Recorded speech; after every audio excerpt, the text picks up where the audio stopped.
तो कुछ प्रश्न के उत्तर के हिसाब से ही बोलेंगे, हालांकि कुछ नई चीज़ नहीं होगी। गीता आप जानते हैं, आपको एक श्लोक बहुत पॉपुलर है, बहुत सुनाया है, बहुत बार आप लोगों ने सुना है। सर्वधर्मान् परित्यज्य मामेकं शरणं व्रज अहं त्वां सर्व पापेभ्यो। तू समस्त धर्मों को छोड़कर, त्याग कर मेरी शरण में आ जा। माम एकम शरणम व्रज, मेरी एक की शरण में आ जा। समस्त धर्मों को छोड़कर प्रभु, हाँ, सर्वधर्मान परित्यज्य, एक और छोड़, तू कुछ मत सोच, बस तू मेरी शरण में आ जा, मेरी शरणागति कर। माम एकम, मेरी ही शरणागति। तो क्या होगा उससे? तो नीचे की श्लोक को पूर्ण करते हुए, अर्धाली को पूर्ण करते हुए भगवान, जब श्लोक पूर्ण करते हुए भगवान कहते हैं कि तो अहम त्वाम सर्व पापेभ्यो, मैं तुझे समस्त पापों से मोक्षयिष्यामि, मुक्त कर दूंगा, बरी कर दूंगा। मां शुचा, तू को शोक मत कर, तू चिंता ना कर, परवाह मत कर। सर्व पापेभ्यो, 1 8 2 4 10 20 नहीं, अनंत पाप। जब से ये जीव था, आप लोगों को कोई नई बात नहीं है। हमने अभी पहले ही कहा कि कोई भी विषय ऐसा नहीं होगा जो आपके लिए नया हो, जो आप नया सुन रहे हो, सब आप जानते हैं। तो अनंत काल से ये जीवात्मा का तो इसकी यात्रा अनादि अनंत शाश्वत काल से चल रही है, आप जानते हैं। और जीवात्मा भी नित्य है, सदा से था, है और रहेगा। तो जब सदा से था, सदा रहेगा, शाश्वत है, तो फिर इसके अनंत जन्म भी हुए। और जब यदि अनंत जन्म हुए तो एक एक जन्म में प्रति क्षण नहीं कश्चित क्षणमपि जातु तिष्ठत्य कर्मकृत। गीता 1/100 सेकंड के लिए भी कोई भी जीव निकम्मा अकर्मा होकर नहीं रह सकता, अकर्मा नहीं रह सकता। कर्म करेगा, करना पड़ेगा, हठात उससे करवाया जाएगा। अपनी प्रकृति, अपने कर्मों के, अपने गुणानुसार वो कर्म करेगा, करना पड़ेगा, क्योंकि कर्म का कर्ता मन है। मन एव मनुष्याणाम कारणम बंध मोक्षयोः, नारद पुराण। मन एव मनुष्याणाम कारणम बंध मोक्षयोः, पंचदशी। मन एव मनुष्याणाम कारणम बंध मोक्षयोः, मन बिंदु उपनिषद। चित्तमेव हि संसार तत्प्रयत्नेन शोधयेत्, उपनिषद, ब्रह्म बिंदु उपनिषद।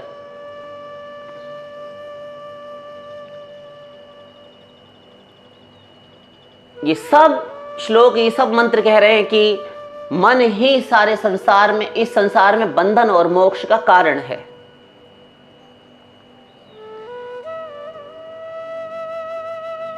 तो ये मन ही कर्म करता है।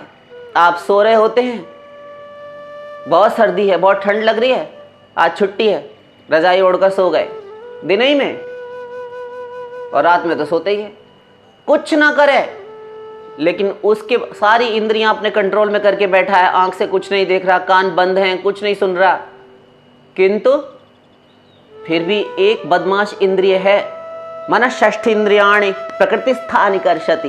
ये 6वीं इंद्रिय है मन, ये नहीं बाज आती। 5 कर्मेंद्रियां, 5 ज्ञानेंद्रियां और एक हमारा मन। ये मन चोरी चोरी, चुपके चुपके सब काम करता रहता है। क्षणम आयाति पातालम क्षणम याति नभस्थलम, योग वासिष्ठ, करता रहता है। तो कर्म का कर्ता मन है। सब कुछ इंद्रियों का वर्क, इंद्रियों का कोई भी कर्म, कोई भी कार्य भगवान के यहाँ ईश्वरीय क्षेत्र में नोट ही नहीं किया जाता। जो कुछ करता है मन करता है। और प्रतिक्षण यत्र तत्र सर्वत्र धावनशील, एक क्षण के लिए भी टिक कर नहीं बैठता। बक्से में बंद कर दिया जाए, संदूक में किसी को गड्ढा खोदकर किसी को दबा दिया जाए, जब तक जीवित रहेगा मन उसका कार्य करता रहेगा। ऐसा ये मन है। अर्थात ये प्रमाणित हुआ कि मन ही समस्त कर्मों का कर्ता है और क्योंकि ये एक क्षण के लिए भी डट कर टिक कर नहीं बैठता, स्थिर चित्त होकर नहीं बैठने देता हमें, तो प्रतिक्षण कर्म होना स्वाभाविक है। और प्रतिक्षण जब तक आयु लिखी, प्रत्येक जन्म में अनंत कर्म हुए, तो एक जन्म में इन अनंत, क्योंकि आत्मा सदा से है, सदा से था, सदा रहेगा, और इस अनंत काल में अब तक जितने शरीर मिले अनंत हो चुके, तो अनंत शरीरों में, अनंत जन्मों में यदि एक जन्म में एक भी कर्म हुआ तो अनंत काल में अनंत कर्म हो गए। और यहां तो एक जन्म में अनंत कार्य हो रहे हैं, अनंत कर्म हो रहे हैं, उनका फल तो पाप भी हुए, पुण्य भी हुए, मिश्रित भी हुए, किंतु ये सब भगवान कहते हैं मैं क्षमा कर दूंगा। सर्वधर्मान परित्यज्य मामेकम शरणं व्रज अहम त्वाम सर्व पापेभ्यो मोक्षयिष्यामि। मैं मोक्ष, तुझे छुट्टी दे दूंगा, बरी कर दूंगा अपने सारे लॉ से, सारे विधान से। कोई खिलाफत नहीं कर सकता मेरे कानून में।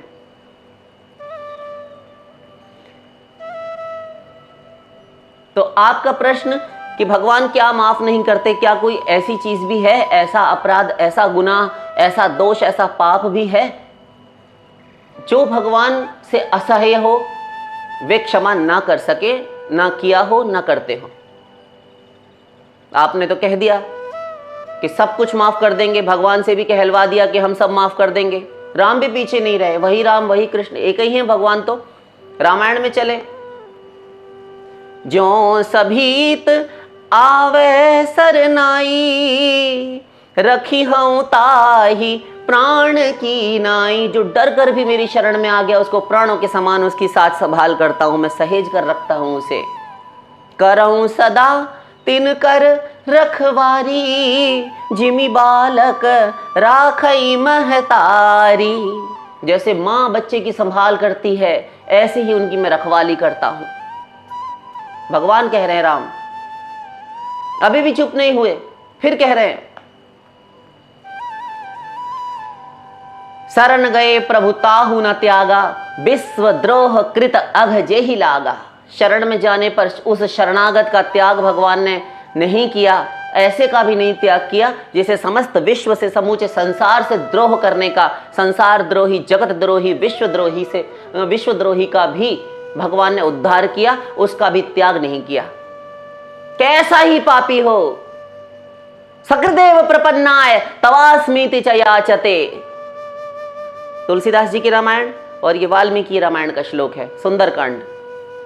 सकृदेव प्रपन्नाय तवास्मीति च याचते, अभयम सर्वभूतेभ्यो ददाम्येतद् व्रतम मम। वाल्मीकि रामायण। मेरी शरण में आकर सर्वात्म भाव से जिसने ये कह दिया कि प्रभु तवास्मि इति याचते, मैं आपका हूं, ऐसी याचना करता है, मेरी रक्षा कीजिए। अभयम सर्वभूतेभ्यो ददाम्येतद् व्रतम मम, ऐसा मेरा व्रत है, मेरी प्रतिज्ञा है, मेरी बान है, मेरा विरध है कि क्षमा कर दूंगा उसे। और न केवल क्षमा करूंगा, अपना लूंगा, निहाल कृतार्थ धन्य कर दूंगा उसे। सब जगह भगवान प्रतिज्ञाएं किए जा रहे हैं, सब क्षमा कर दूंगा। हमने आपसे प्रश्न किया है कि क्या कोई ऐसी चीज है जो भगवान क्षमा नहीं करते? हां है। आपके प्रश्न पर आते हैं। ये भगवान की अकारण करुणा वरुणालयता के संदर्भ में हमने आपसे कहा कि भगवान सब क्षमा कर देते हैं। ऐसे अकारण करुण, इतने परम उदार भगवान, इतना उदार हृदय है जिनका,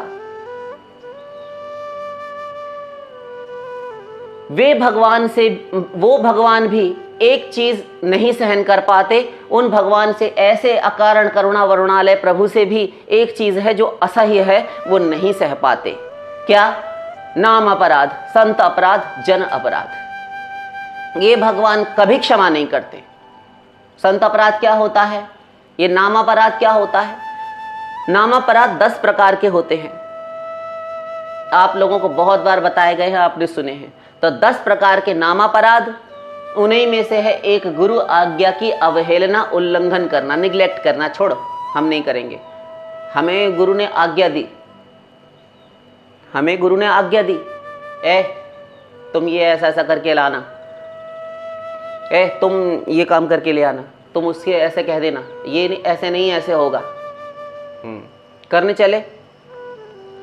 मुंडे मुंडे मतिर भिन्नम तुंडे तुंडे सरस्वती, अलग अलग इनके मस्तिष्क में, खोपड़ियों में अलग अलग अक्ल बुद्धि, और प्रत्येक रसना, प्रत्येक जीवा पर जय मुंह तय बातें, अपनी अपनी बुद्धि लगाना प्रारंभ कर दिया सबने। गुरुजी ने ऐसा इसलिए कहा है कि उनका मंतव्य ये होगा कि अरे उन्होंने, अर्थात तुम्हारी बुद्धि गुरु से श्रेष्ठ है। गुरु ने जो कहा उसमें तुम्हारी लाल स्याही चल रही है कि ऐसा नहीं ऐसा होगा। उन्होंने, उनके कहने का मतलब ये होगा, अरे ऐसा नहीं ऐसा होगा। तुझे कुछ पता भी है तो फिर कर लो तुम्हें, हाँ हाँ तू जा, हम कर लेंगे, देख लेना, और सब बंटाढार कर दिया। ये नाम अपराध, अर्थात जैसी आज्ञा हो वैसा पालन ना करना, अथवा काम को बिगाड़ देना, अपनी ऊहापोह उसमें मीन मेख निकालना, अपनी बुद्धि से उसको समझने की चेष्टा करना, अपनी बुद्धि लगाना, अपने हिसाब से चलना। जितना पालन हम कर सकते हैं सुविधे से, सरलता से, सहजता से, वो तो हम कर लेंगे। और जब हमसे थोड़ा कष्ट साध्य हो, थोड़ा लगे कि हमसे बन नहीं पाएगा, थोड़ा कष्ट साध्य है, तो करना तो हमें प्रतीत नहीं होता कि हम कर पाएंगे, तब फिर उसमें अपनी बुद्धि लगाना हम प्रारंभ कर देते हैं कि इसमें कोई आसान सा, कोई सरल तरीका निकाला जाए। विकल्प ढूंढने लगते हैं हम। विकल्प क्या करें कि आज्ञा पालन भी हो जाए और हमारा काम भी बन जाए, आज्ञा का उल्लंघन करने का दोष न लगे। और हो रहा है दोष, जब तुमने सोचना शुरू किया, जब तुमने बुद्धि लगाना प्रारंभ किया, सर्वनाश वहीं से प्रारंभ हो जाता है। यह है नाम अपराध। अपनी बुद्धि लगाकर उस कार्य को बिगाड़ने की चेष्टा करना और बिगाड़ देना तो है ही अपराध। ये नाम अपराध है गुरु के प्रति। और प्रत्यक्ष आज्ञा का उल्लंघन कर रहे हैं, बार बार बार बार बार बार गुरु बोल रहा है लेकिन नहीं मान रहे। सब संतों में दोष देखना, भगवान के समस्त भक्तों में दोष देखना, वो किसी संप्रदाय से सही, ये रामानुज संप्रदाय से है, ये निम्बार्क संप्रदाय से है, गौड़ी संप्रदाय, ये संप्रदाय। आप एक बात बताइए, ये 4 रास्ते हैं, ये 4 रास्ते हैं, चारों मार्ग कहाँ के लिए जाते हैं? एक लक्ष्य के लिए जाते हैं। ये चाहे कहीं से भी होकर जाएं, किंतु मंजिल, वो लक्ष्य, वो डेस्टिनेशन, वो एक ही है। यथा नद्यस्यन्दमाना समुद्रस्तम गच्छन्ति नाम रूपे विहाय, तथा विद्वान नाम रूपाद विमुक्ता परात् परम पुरुषमुपैति दिव्यम। मुंडकोपनिषद। जिस प्रकार समस्त नदियां समुद्र में अस्त होने, समुद्र में अपना अस्तित्व विलीन कर देने के लिए प्रतिक्षण धावनशील हैं, उसी की ओर बड़ी वेगवती होकर प्रवाहित होती हैं और अंततः जाकर समुद्र में ही उनका पर्यवसान है, ऐसे ही समस्त साधनाओं, समस्त संप्रदायों, समस्त मार्गों का पर्यवसान वो ईश्वर है। किसी भी प्रकार से कर रहा हो, किसी मार्ग का पथिक हो, अनुयायी हो, किंतु प्रेम तो वो भगवान से ही कर रहा है, उपासना तो वो ईश्वर की ही कर रहा है। किंतु साधक ध्यान दो, साधक ये सदा गलती किए रहता है, नहीं वो तो गौड़ी का है, हम तो निम्बार्क के हैं। अरे तुमको पता ही नहीं है फिलॉसफी कि निम्बार्क महाप्रभु जो हैं, निम्बार्काचार्य, वहीं से लेकर गौड़ीय संप्रदाय, गौरांग महाप्रभु ने गौड़ीय संप्रदाय की स्थापना की। बाद में उन्होंने अपना उसमें कुछ मंतव्य रखा, उन्होंने अपना विशिष्ट सिद्धांत घोषित किया, वो एक अलग बात है, किंतु गौड़ीय तो वहीं से लेकर चले। लेकिन जितना ज्ञान दिया गया उतने को तुमने सोच लिया, सब बस हमारे पास सब कुछ है। कूप मंडूक बने हुए सारे कुएं के मेंढक। अपने जिस स्थिति में हम हैं, हमारा जो क्षेत्र है, उतने को हम सर्वस्व मान लेते हैं कि बस हो गया, इससे आगे कुछ नहीं है। किसी की निंदा करना, सब संतों को, सब भगवत भक्तों को एक समान ना मानना, अपने गुरु को बाकी संतों से छोटा बड़ा करके मानना, वो संत बड़े हैं, हमारे गुरु छोटे हैं, हमारे गुरु बड़े हैं, वो संत छोटे हैं, वो मार्ग सही है, ये मार्ग गलत है। अथवा भगवान के रूपों में, नामों में भेद बुद्धि करना, तारतम्य करना, ऊंचा नीचा बैठाना, बड़ा छोटे की भावना करना, ये सब नामापराध, सर्वनाश। ये जो तुम बातें करते हो कि वो छोटा है, वो बड़ा है, कौन श्रेष्ठ है, कौन कम है, ये जो न्यूनाधिकता तुम तारतम्य में बैठाते हो ना, ये तुम्हारे सर्वनाश के मंत्रोच्चार है और कुछ नहीं। तुम कुछ नहीं पा सकोगे, कुछ नहीं। तो भगवान नामापराध नहीं सहन कर पाते। अनंत कोटि कल्पों तक तुम साधना करते रहो, बहु जन्म करे यदि श्रवण कीर्तन, तबु न पाए कृष्ण पदे प्रेम धन। गौरांग महाप्रभु चैतन्य चरितामृत। बहुत जन्मों तक, करोड़ों साधनाएं साधो, करोड़ों कल्पों तक अश्रु बहा बहा के तुम मूर्छित होते रहो। भगवान का इतना मूड खराब होता है, वो कहते हैं कि हमें सुनना ही नहीं तुम्हारी कोई बात, अब तुम करते रहो, किए रहो जो तुम्हें करना है, तुम्हें भेजेंगे हम जहां हमें भेजना है। इतना सर्वनाश होता है। ये एक अपराध है जिसे भगवान कभी क्षमा नहीं करते, कभी क्षमा नहीं करते, उनके लिए असह्य है। अहम भक्त पराधीन यह स्वतंत्र इव द्विज, साधुभिर्ग्रस्त हृदयो भक्तैर भक्त जना प्रिय। दुर्वासा के प्रति भगवान कहते हैं, वैकुंठाधिपति श्रीमन नारायण लक्ष्मीपति, अहम भक्त पराधीन, मैं भक्तों के वश में हूं। दुर्वासा, यह स्वतंत्र इव द्विज, हे द्विज श्रेष्ठ, हे ब्राह्मण श्रेष्ठ, मुझे सर्वतंत्र स्वतंत्र परम तंत्र स्वतंत्र कहा गया है वेद शास्त्रों में, किंतु मैं भक्तों के वश में हूं। भक्त वश्यता भगवान का एक विशिष्ट गुण है अनंत गुणों में, और स्वयं अपने श्रीमुख से भगवान स्वीकार कर रहे हैं, अहम भक्त पराधीन यह स्वतंत्र इव द्विज, मैं स्वतंत्र नहीं हूं। साधुभिर्ग्रस्त हृदय, मेरे साधुओं ने, भक्तों ने, संतों ने, रसिक जनों ने मेरा हृदय खा लिया है। हृदय खाने की वस्तु बताइए। भक्तैर भक्त जनक प्रिय, भक्त और भक्त से प्रेम करने वाले भक्त मुझे अत्यंत प्रिय हैं। तो भगवान नामापराध सहन नहीं करते। और भी एक नामापराध है, कथा कीर्तन में बैठा है, गुरु सामने बैठा बोल रहा है, ये शास्त्री बता रहे हैं हम आपको। कथा कीर्तन चल रहा है, गुरु का प्रवचन चल रहा है, उसमें बैठकर इधर उधर बातें कर रहा है, आपस में गप्प सड़क के हाँक रहे हैं, कोई ध्यान नहीं गुरु की ओर। गुरु बोले जा रहा है, किसके लिए? अपने लिए, और बैठे बैठे नींद आ रही है। ये शास्त्रीय है। कई बार आप लोगों को बताया गया, ये नाम अपराध भयंकर नाम अपराध है, इसका कोई प्रायश्चित नहीं, कोई प्रायश्चित नहीं। नींद आई कैसे? तुमने बातें आपस में की कैसे? तुम लोगों ने आपस में परचर्चा पर निंदा की कैसे? तुम्हें फुर्सत कैसे मिली? तुम्हें छुट्टी मिली कैसे? अवकाश कैसे प्राप्त हुआ? यह भी नाम अपराध, भयंकर नाम अपराध। कथा कीर्तन तुम्हें इस मनुष्य शरीर में थोड़ा सा समय यत्किंचित मिला, घर गृहस्थी में तो तुम वैसे ही मर खप जाते हो, और यहां रहकर तुम्हें यत्किंचित समय मिला भी तो तुम कीर्तन में भी पंखा हाँक रहा है, कोई आपस में गप सड़क के कर रहे हैं, स्त्रियां बैठी हैं, माताएं बहनें, ये भी घर की निंदाएं चुगलियां कर रही हैं, पुरुष बैठे हैं, वो लड़के, ये सब किए रहते हैं। और कहाँ गए थे? जब यहां से जाएंगे कीर्तन में गए थे, सत्संग में गए थे। क्या सत्संग किया तुमने? तो कुसंग किया। अब फिर कहते हमको फल नहीं मिलता, हम तो इतने वर्षों से भजन कर रहे हैं, हमें तो कोई लाभ ही नहीं हुआ। होगा कहां से? होगा कहां से? तुम तो जाकर वहां सोते हो, कहीं नींद ना आवे, एयर कंडीशन रूम हो उसमें भी नींद ना आए। और ऐसे व्यक्ति को जिसको नींद ना आए, गोली खानी पड़ती हो नींद के लिए, उसे सत्संग में भेज दो, देखो फिर कैसे नींद आती है उसे। हाँ, ऐसे व्यक्ति घोर तामसी आसुरी, उसका खाना, उसका आहार विहार व्यवहार सब असंयमित, भ्रष्ट।